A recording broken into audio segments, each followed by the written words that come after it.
Penn State is 32-2 as the number 2 ranked team in the country. Can they make it 33, Todd? They have won 14 straight regular season games since last year's loss to the Wolverines. They're going to go for 15, Steve. It's another opponent Trey loves. Blue-White Tailgate is next.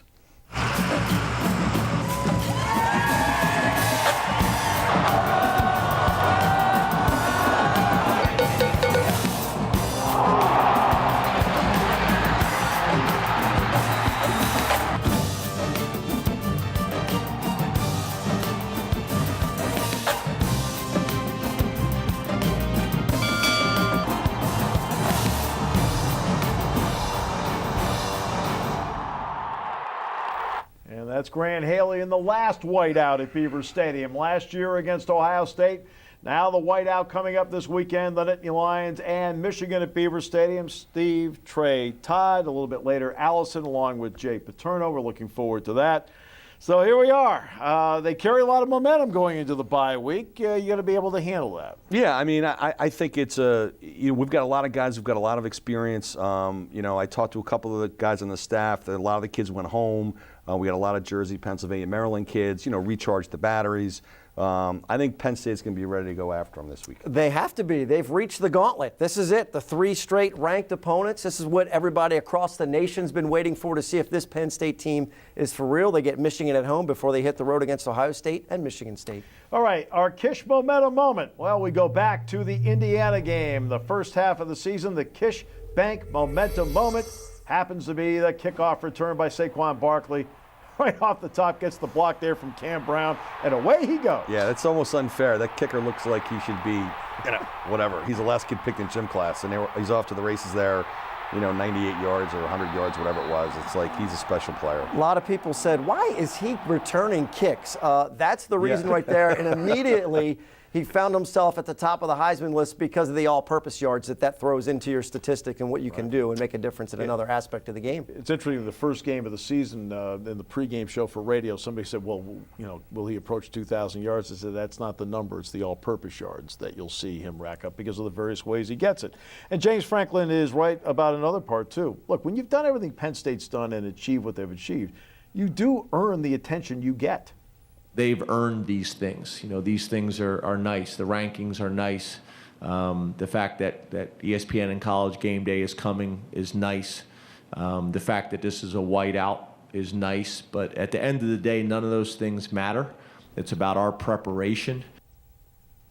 And Todd, let's get to that. That's a mental part of it. They keep the same routine, which I think he feels pays off not only physically but also mentally. And I think Coach Franklin may have set a record for the most continuous Michigans. 9 in a row, I believe he said, to keep the focus on the Wolverines. And yes, all the distractions that are coming their way, that a whole week to read whatever hype they wanted to read, but it really is just about concentrating on Michigan. They get them at a good time. They're going to be rested. Whiteout conditions, emotion's going to be at an all-time high, and Michigan's got some issues offensively that we're going to talk about here in a little bit. They don't have any issues defensively, though, I can tell you that. All right, time now for the update desk from PSECU and Allison Luthman.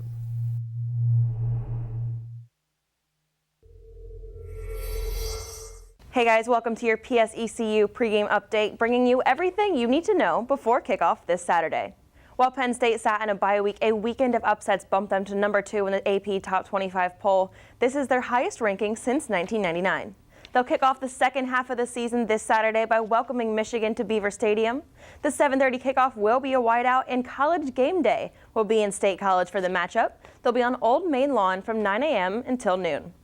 Also, one last reminder to students that you can start picking up your Ohio State tickets on Monday morning. This has been your PSECU pregame update. We'll see you Saturday. And Allison, by the way, mentioned College Game Day. Later in the show, Allison will talk with Reese Davis, the anchor of ESPN's College Game Day. Looking forward to that very, very much. So now we get to Michigan. You have great affection for the program. No, I don't like Michigan. I don't like Michigan. I mean, we don't have to love each other. I mean, obviously, Michigan is a storied program. Are you talking about on set or the game? No. Jim Harbaugh is like a younger version of Nick Saban with that. He has that stupid look on his face like he's sucking on a lemon all the time. I don't like his khakis. I don't like his glasses. And he wasn't that good of a player. Just saying. Oh, that's a tone setter, Todd. Well, it does amaze me, and I mentioned his player. It does amaze me he finished third in voting for the Heisman Trophy way back in 1986. But this is really an important stretch for Penn State, of course. But it's a really important stretch for Michigan because, you know, he's supposed to come save that program. He's now in his third year, and they've already got a loss to Michigan State. They still got to play Wisconsin, and they got to play Penn State and Ohio State. Whew, they could see themselves with 4 conference losses by the end of this stretch. Well, we remember what happened last year in Ann Arbor. Amani Oruwariye was asked whether it has any significance for this year. Yeah, I mean, it was the same thing when we played Pitt, you know, just remembering that feeling, having that pit in your stomach. So it's there, but we're not over-consumed with it. So, like I said, we're just worried about the team that they have this year. So. Penn State is 15-1 since, but look at the series. This has been an absolute series of streaks. When you look at it, 13-7, but there's a period where Penn State early won 3 in a row, then Michigan won 9 in a row, then Penn State won 4 in a row, and now Michigan is on the current streak. So, I mean, that's where they are. I mean, this has been the ups and downs.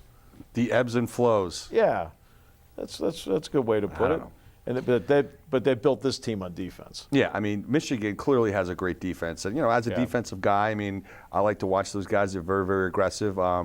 You know, it's going to be very interesting to see our offense against their defense, you know, this Saturday, and it's going to be a great environment. Great environment indeed, and not only is the defense, but they've also had a great place kicker. They probably feel like if they get the ball to the 30-yard line, they're going to get points out of that drive. So that's a great luxury to have there. The Penn State offense, how do they match up? Next.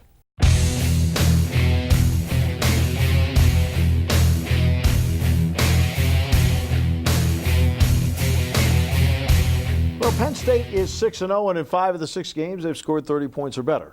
Yet some would say, maybe based on expectations, it was up and down offensively. How do you guys look at it? Well, I mean, I don't think they're going to score 30 points against this Michigan team, Todd. I mean, I think it's going to be a 21-10 game, maybe something like that, but I can't see them getting 30 on this defense. I think if you can get to 20 points, you're in good shape. A couple of touchdowns, a couple of field goals, but they got to get the running game going against Michigan's front 4. It's not going to be easy to find open lanes against the Wolverines. At one point before Michigan State, because Michigan State ran the ball pretty decent on them, they had faced 58 plays between the tackles that had netted about 5 yards. So, you know, Michigan is really, really stout up the middle. Let's take a look at the Penn State offense in the first half of the season as to how it stacks up. There they are. Those are the, by the way, the Big Ten rankings. The rush offense, though, is 165 yards. That's 8th right there. But they've compensated for it with a pass game. That's the big difference with this team. Yeah, I mean, we have got so many weapons. I mean, you think about it. You've got, you know, we're probably 4 or 5 deep at wideout. You got Gesicki, who's one of the best tight ends in the country, and we've got the best player in the country, Saquon Barkley. So a lot of weapons Penn State has. All right, let's get to our family clothesline. First half of the season, player of the first half, and that would happen to be, well, let's see, so many choices here. Let's go with 26. It's got to be 26, Todd. Same guy that's been player of the week just about every single week. And, you know, who knows what we're going to see in this montage of highlights. Will he be catching the ball? Will he be running the ball? How about a wheel route? How about around the edge? How about breaking a tackle? Is he going to throw the ball? Up, he threw the ball too. You know, we saw it all in the first 6 games. And really, you know, look, if he has a big couple of weeks, you know, he can, I don't want to say cement a Heisman Trophy, but everybody's really going to be watching what he does in the next 3 weeks and how Penn State utilizes him against some pretty tough defenses. Well, we're going to see here in a moment the one highlight that tells you what a great all-around back he's become. That brings us to our Joel Confer drive of the first half of the season. Brought to you by our good friends at Joel Confer. So let's take a look at the drive. 12 plays, 80 yards in the clutch at Iowa, need a touchdown to win. That's the pitch and catch right there to Juwan Johnson to get them going. See McSorley just very cool, taking care of business. There's Barkley out of the backfield. You have to convert a 4th down along the way to get something like that. And that's the pass play to Saeed Blacknall. That's the 4th down play. I think that gets lost a little bit in this. Yep, right between the numbers, right on target. And there's Trace tucking it under, getting that 1st down to move the chains. The fact that the quarterback can move is so big. All right, now down the sideline. This is another fabulous play, another Juwan Johnson play. Johnson had a big drive on this. And, you know, resourceful, Barkley, yeah, Josie Jewell, gone. And now here it is. Now here's the game winner. Off his back foot, in between four guys, just unbelievable throw. But if you watch that closely, when Jewel blitzes, who picked him up? Yeah, Saquon Saquon Barkley. That's being a really good all-around running back right there. So Joel Confer, first drive of the first half season, and that drive showed, I think, a veteran poise that you need to win with. And there was a play within that particular drive that's probably going to be needed this particular week. And it was when McSorley stepped up immediately and then rolled out to his right. He got away from the pocket and hit Jawan Johnson going down the field for about a 15, 20-yard gain, as opposed to the quick pitch out to the right-hand side. If Michigan allows us to get vertical, allows Penn State to get vertical with a rollout, that type of stuff, they're going to be able to do something with that because they take chances. They're going to take chances. If the wide receivers or Gesicki can get open one-on-one, they can beat them downfield. His feet will be as important as his arm at times during the course of this game. All right, so let's now run it down. The tail of the tape. A really good offense and a really good defense. Look at the Michigan numbers. Outstanding across the board. Most of those are top 10 nationally. Not just Big Ten, top 10 nationally. Penn State's numbers outstanding. So, Trey, you look at the matchup, it's going to be tough, but what are things that stand out to you about it? I think the thing that's going to stand out to me the most is what's going to happen with field position. You know, we're going to talk about it later in the show, but I think the kicking game, turnovers and field position, certainly it's going to be a low-scoring game in my opinion. It's certainly low-scoring as what's going on in college football right now. But I mean, I think whoever gets to 21st is going to win, Todd. You know, and they showed those numbers for Penn State. Expect all of them to drop, okay? Because Michigan has faced 6 teams. All 6 have had season lows when it comes to their offensive numbers. But that's okay. You don't expect to run up your numbers against a team like Michigan. You just want to get as many points as you can get, leave the game with more than what they have on the scoreboard. Connor McGovern has a big assignment in front of him when they go 3-4. Michigan sometimes will go 4-3, sometimes they go 3-4. When they go 3-4, that means Maurice Hurst probably is going to be head up on Connor McGovern. McGovern admits, he said, look, they've got to go after this Michigan defensive front. All together, like all year, we've always talked to ourselves as a group. We want to be the most physical group out there, and we want to get better. And especially looking at this week, we decided we have to be better. I mean, is it that simple? I mean, can you just turn that up and suddenly be the more physical group against a team like Michigan? Well, yeah, I mean, you could. I mean, the interesting thing is when you see Connor McGovern, he's a good kid, is how young these guys are. Yeah. I mean, again, we sit here, we talk, we analyze this, that, and the other thing, but they're a bunch of 19, 20, 21-year-old kids. You know, at the end of the day, it's like they've got to go to school, they got, girlfriends, whatever, blah, blah, blah. And, I mean, football is just a very, very point of their life, a small part of their life, but it's a huge thing this Saturday for sure. To be honest with you, though, Todd, what I found interesting was the fourth quarter Indiana played. There was one 3-and-out after another in the second half. So Michigan's defense should not have been tired. The last 2 drives, they put up 10 points, and they were long. I mean, one of them was a really long drive. They had a lot of short passes in that thing. Well, it's one of those games that are coming up on Saturday night where you're probably going to have to be a little patient. I'm really interested to see how the emotion plays into the game and affects Michigan both defensively and offensively. But you're going to have to be patient, pick your points, where you can get some points out of the drive or whatever you can, set up stuff. You talk about good old-fashioned strategy where maybe we'll run a couple plays in the first half that'll set up something in the second half, and then you can execute a big play like that. How important can Barkley be in the pass game? I think Barkley's got to be a really, really big part of the pass games. I mean, I look at him anywhere from 5 to 7 touches or attempts. I think that's going to be one of the mismatches. His speed certainly on the corner with the either the strong safety or the inside linebacker trying to cover him. There's no way he's going to cover him. Todd, how interested are you in what we might see that we haven't seen? Tommy Stevens? Does the name come to mind? I don't know. We'll see if Coach Moorhead dials up something big. He's had a couple of weeks to think about it. All right. Well, the other half of the equation in this is what does the Penn State defense do with the Michigan offense? We'll talk about that as Blue White Tailgate continues.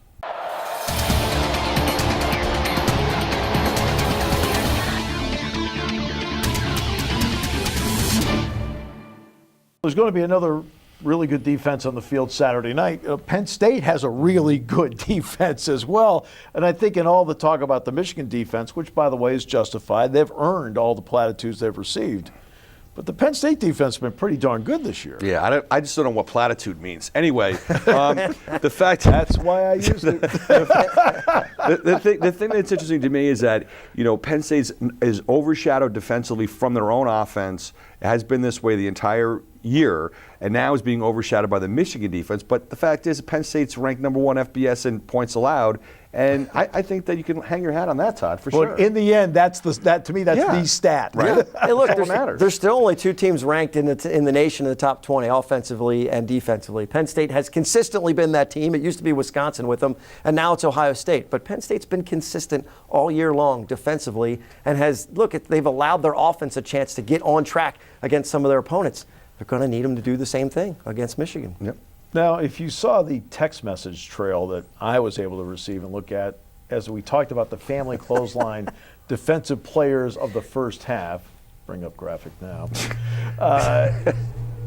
it was a very interesting, spirited debate, I felt. But in the end, the selection is this group, the defensive line for Penn State.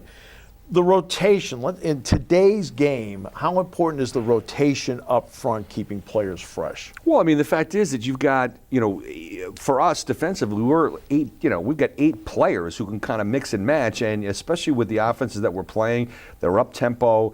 Brent Pryde's doing a great job of rotating the guys in and out, keeping them fresh.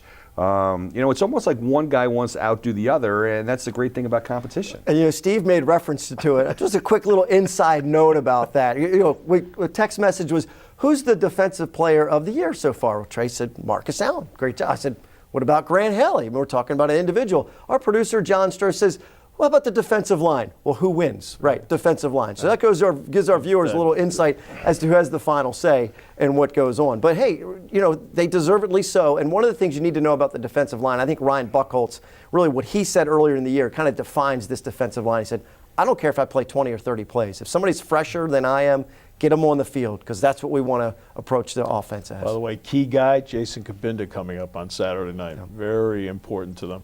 And it's no surprise in the end whose opinion won on the show. Tail of the tape between the Penn State defense and the Michigan offense. Penn State, and again, you look, Penn State's numbers, those are not far off from Michigan's numbers, except the rush number's a bit higher. Yeah.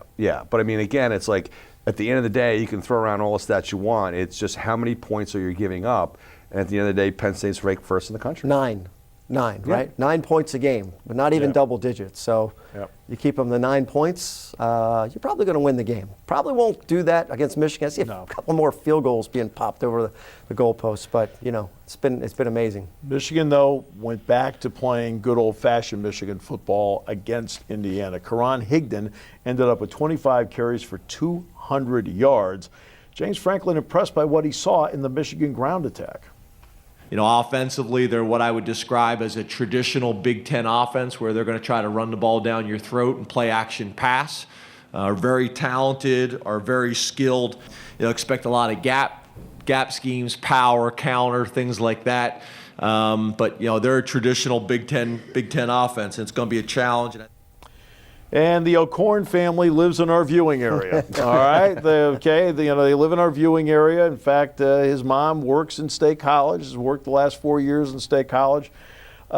They grew up Penn State fans, but then eventually he went to Houston, then transferred over. But still, one of the keys to the game, in all honesty, is that Penn State needs to force him to beat him, right? Yeah, I mean, the thing is, if you're the O'Korn family, you don't need your son going out and trying to win the game.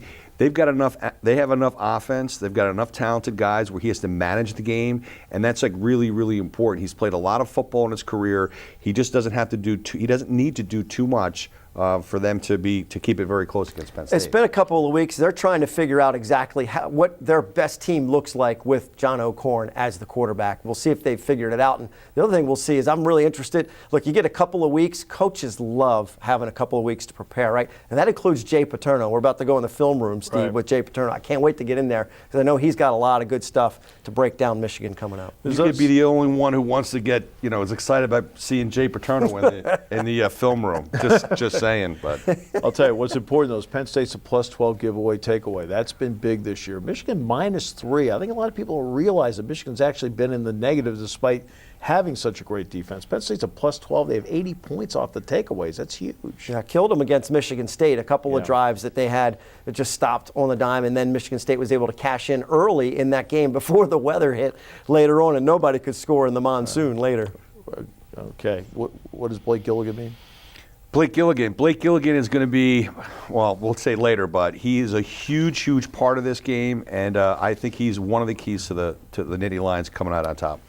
Well, coming up, we will go to the aforementioned film room with Jay Paterno.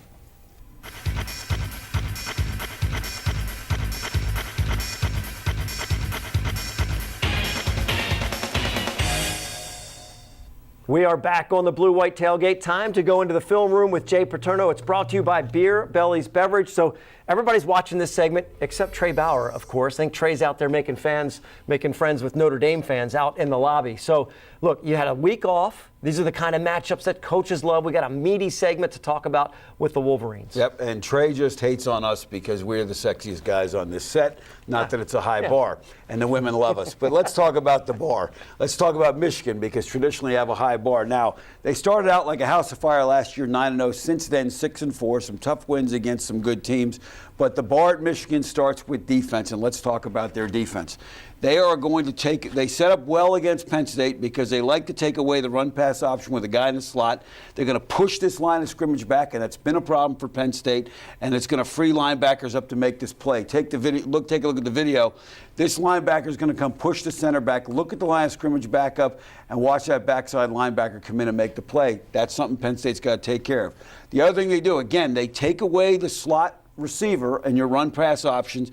Now, when they play the zone read with Penn State, they're going to send that defensive end down to take away the run with Barkley. They're going to scrape a linebacker, take the quarterback, and the free safety is going to come and clean up because they feel confident in their corners that they can handle. So take a look at the video here. And again, if I'm playing Penn State, I certainly do not. If I have my choice between McSorley carrying the ball and Barkley, all due respect to McSorley as a runner, but I would let him run. Now, on third downs, very, very good. A really complex blitz scheme. They do a lot of things in the secondary, a lot of man coverage. Take a look at this one. Here they're going to run a blitz against Purdue, and when you go to the video, you're going to see the blitz is effective. Now, Purdue has a good play call here. They've got a screen. If they get this ball over the blitzing linebacker, they got a chance. So look for Penn State to do some things with some screens, but again, they execute very well on defense. Now, the kind of speed they're playing with on defense, this is a linebacker here, number 10, okay? This is a wide receiver. This guy's going to come in motion and watch how effectively they're going to run the pick play, do a couple things here, and he's going to come down and trace his play down. Again, so that's a wide receiver. If they get 10 matched up with Barkley, 10 will have the ability to do some things in coverage. He's very, very good, and a lot of athleticism on that defense.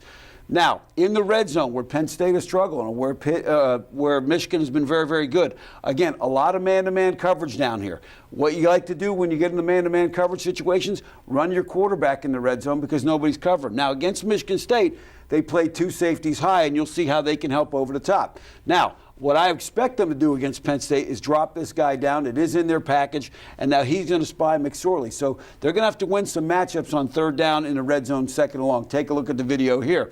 And again, here's Michigan State going back to pass. Nothing there. Now, they play two safeties high. He runs for a touchdown. Look for McSorley to be part of that. But again, I think they'll spy with that second safety. Look, it's a lot of good old-fashioned football, hat on hat. And that's one of the things Penn State's offensive line has struggled with, is getting beat man-to-man, one-on-one at that particular time. Okay, so look, offensively for Michigan, 16 penalties. A school record last week. They got a lot to clean up with for Michigan. They got to play a clean game against Penn State if they want to win this one. No question. Let's take a look at how they ran the ball against Indiana. We talk about Michigan's offense had their problems. I think they've sorted some of these things out in the run game. Look how well they performed against Indiana running the football. And how did they do it? Well, let's take a look at it. Now, Michigan came in against Michigan State on first and second downs. They were in two tight end or three tight end sets only about 38% of the time. Last week, 78% of the time. They found their mojo. They found what works for them. Here's a two tight end set with two backs. They can choose the power play either side if they want to.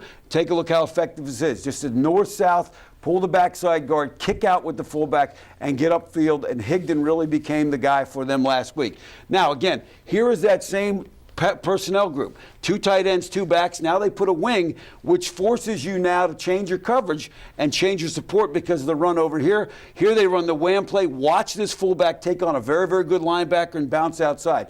Take a look at the video here. He comes up. There's a collision in the hole. He puts him down. They bounce outside and get the touchdown. The next personnel group you're going to see is two tight ends, 2 wideouts. Again, they can choose which way they run this play. It gives them a chance of choice in the line of scrimmage. They're gonna move people, cut back with Higdon. Take a look against Indiana. Watch the movement up front. They get people moved out of gaps. He cuts north and south, and he puts his shoulder down and makes good play. Now, same personnel group. So if you're calling defense, now you've got 2 tight ends. You've got your 2 wideouts out here. And again, take a look at how they come off on the zone play and run the ball. Take a look at the video here again. And here's the cutback. So Penn State's secondary is going to have to be a factor in this game making tackles. Again, now they go into their 3 tight end set with 2 backs. Now, the average size of the guys blocking for this tailback is 6'5", 284. That's average. That's including the fullback and the tight ends. Take a look at what they do here. They motion, they overload this thing with size. They force secondary guys to come up and make tackles. Take a look at the play here as well. And again, north and south, get downhill, make people miss, and finish runs.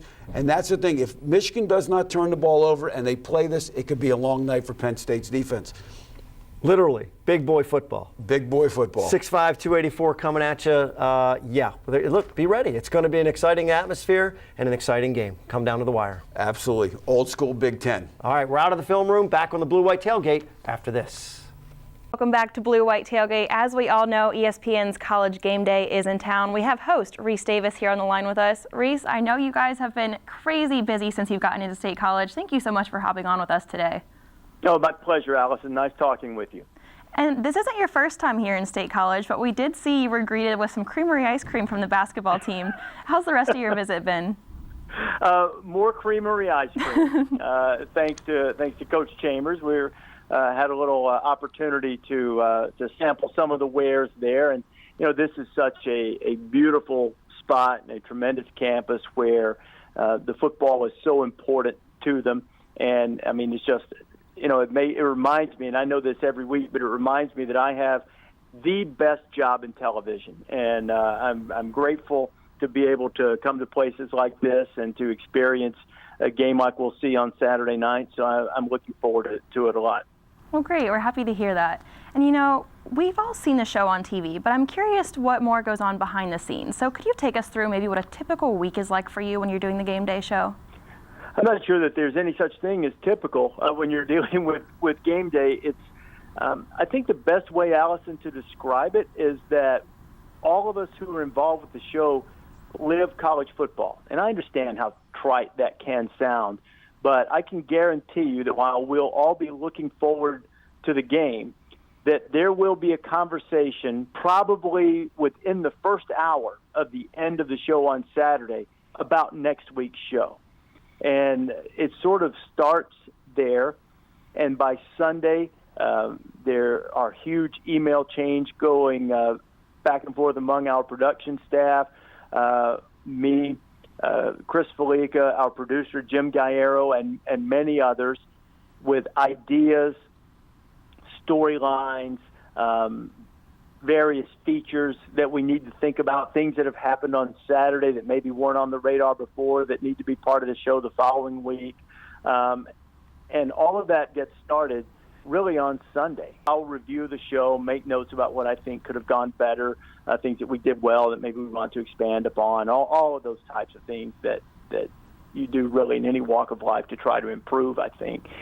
And from there, then we'll fully turn the page by Monday and start talking about storylines, and I'll host a meeting on Wednesday with all of our producers and Felica, who is a hybrid on-air producer, and everything just sort of builds up through Thursday and Friday with spending a lot of time together, getting in touch with all of our network of people who are calling various games across the country so that we can get fresh stuff, hopefully insightful type things. How do we adjust our discussions on various topics? All of those things it sort of evolves and culminates and sort of reaches a fever pitch and put the finishing touches on it in the very late hours on Friday night and get a few hours sleep and then go get ready to go on Saturday. Well, I'm looking specifically So if you're not asleep from me going through all of that by boring you to death, then there you have it. So I don't know. No, not at all. We don't get to see that side, so it's always interesting to hear the other part of it. But looking specifically into this Saturday, the focus seems to be almost a battle of the defenses. Penn State leads the nation in scoring defense, while Michigan leads in total defense. Which direction do you see this game taking? I think that if anyone can score 24 points, they ought to win the game. And, I don't know that that's necessarily the magic number, but I do think it will be a game largely controlled by defense. And I would say the big advantage Penn State has is that Penn State has shown a much greater ability to make big plays, and then they have the number one playmaker in the game, and perhaps the number one playmaker in the sport, with Saquon Barkley. So it's I tend to favor Penn State because of that, because at some point, your offense is going to get loose and going to make a play, and they have guys who have proven more often than Michigan's guys have proven up to this point that they can do it. Now, I would be hesitant, not Allison, I don't know if you like to play games of chance, but those who establish such things, I would be hesitant to lay as many points as they are offering in some quarters, because I do think it will be a close game. But I do favor Penn State because I think that right now that they have more proven and more reliable offensive weapons than Michigan has shown up to this point. And taking a quick look into the rest of Penn State's season, the first half of the schedule is pretty favorable to them. Second half gets a little tougher. Is it fair to say that perfect record could be in jeopardy? These 3 weeks will tell the tale. I would narrow it down even further and say the first half of the season, they ran into a road test at Iowa. I mean, Iowa's a good team, not a great one. But you go into a place on the road at night and it can get a little dicey, and it did, but they pulled it out, which is to their credit. The end of the schedule I also think is pretty soft. But these 3 weeks, I mean, this is as tough a 3-week stretch as you're going to find. Having Michigan, Ohio State, Michigan State, a couple of games on the road. This is a very difficult and defining 3-week stretch of the season. We're going to know what Penn State is at the end of it. We know they're good, and at the end of the 3 weeks, they're still going to be good. The question is, will we find out that they are potentially great? And that's really what this 3-week stretch signifies to me. Like you said, the next 3 weeks will be very telling. Reese, it's been a pleasure. We'll be right back with more Blue-White Tailgate after this. We welcome everyone back. All right, we're going to talk about Michigan now. Okay, look, we'll get a blood pressure monitor for you in a moment. Yeah. Okay. In fact, we may be interested to check it after this. Let's take a look at the Jim Harbaugh file. Okay. Do we have to look at the Jim Harbaugh file? Yes. There he is. He's Mr. a genius. Khaki. Look. Where are your glasses? Like great. Nice. Yeah, look, great career at Michigan.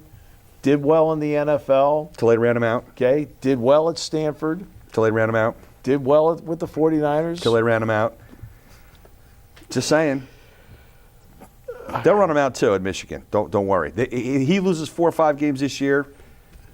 He's getting kicked to the curb. He's already been linked to the Colts job in the NFL. I mean, the possibility at the Colts. And look, he's got a tough schedule. He's got one of the toughest schedules in the country in the next 6 games. So, Crimean Ocean. It's the Big you never Ten. know, It's Trey. big time college. It could happen for you.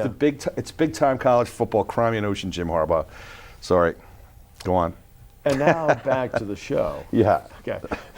That was actually from the after show. Yeah. We inserted that in. Okay.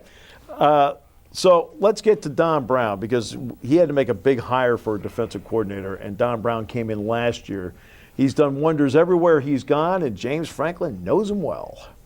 They're going to solve their problems with aggression.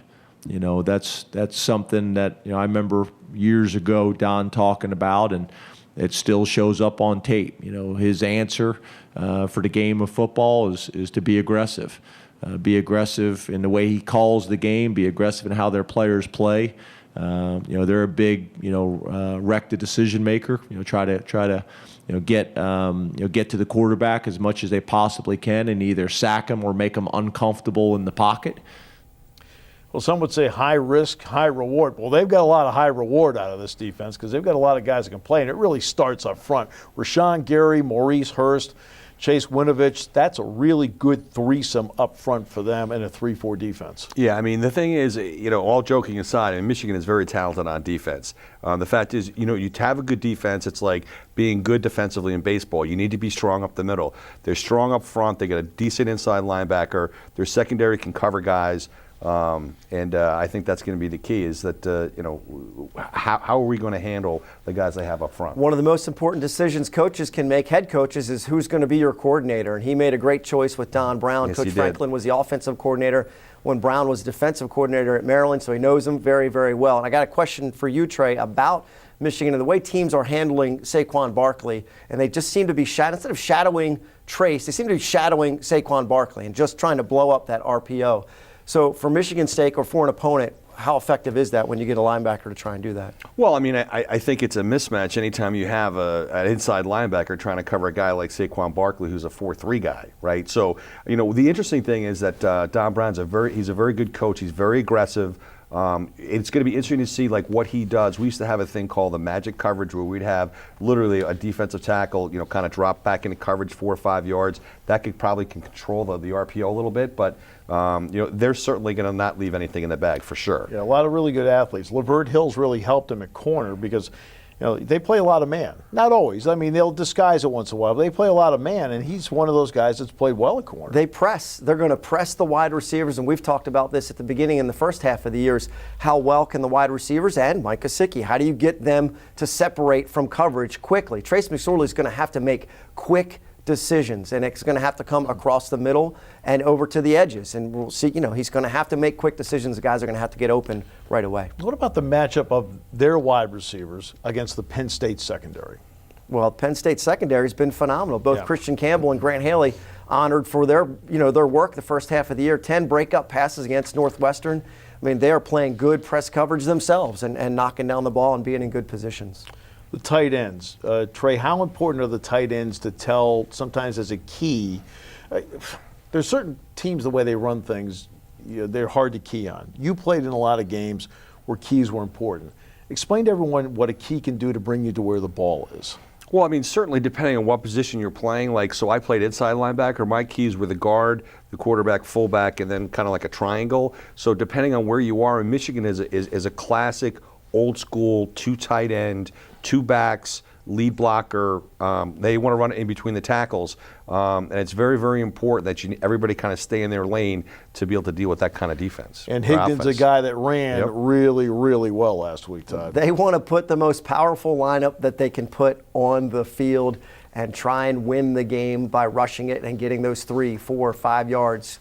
Third down conversions. Look, they had a 16-play drive against Michigan State. Only yielded 3 points, but that is perfect Michigan football if they can get into the double-digit plays with their drives and control the clock. Higdon had 200 yards, 25 carries against the team we did not have a lot of success against running the ball.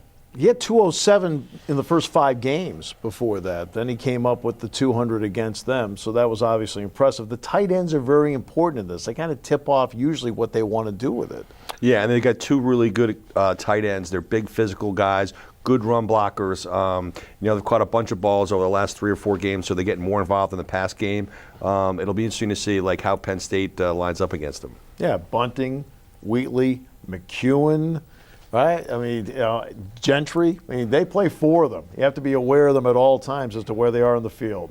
Well, the world-famous G Block, home of the good, the bad, and the ugly, will be in your living room next after this.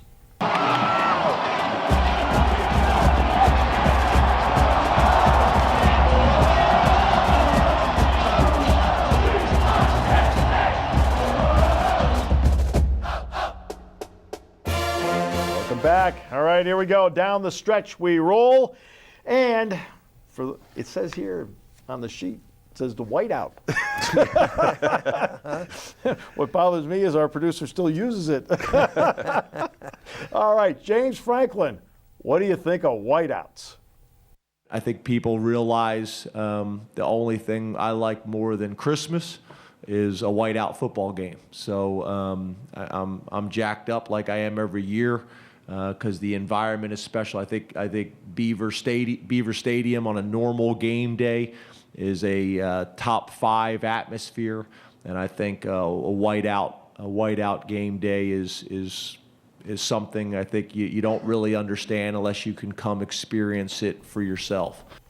Yeah, I know last year when they put it in there as to what Penn State's record was on a whiteout. It's it's under 500. That's because you don't white out any game. It's a huge game. When you play it. And it's the biggest game of the year for the most part. Penn State home game. You're playing Michigan. You're playing Ohio State. Michigan State. I mean, they're the teams that are doing well, and that's why they're the whiteouts. Well, the atmosphere is truly unique, and those 6 wins they do have in those whiteout environments are some of the most memorable victories they have in the program. All right, crank it up. It is time now for the good, the bad, and me. All right. Todd gets the good. We're doing typecasting this week. A couple weeks in a row. Well, the good thing is we have no Friday night games on Penn State's schedule. Friday night has been a killer for top 10 teams. USC went down. Washington State went down. A couple of Clemson went down. I mean, they just over and over again, which is good for college football. I love seeing the upsets. There's a lot of trouble with the NFL right now. College football, good, good, good. Bad? I got the bad. So I don't know if it's going to be bad or not, but here's what I'm going to say.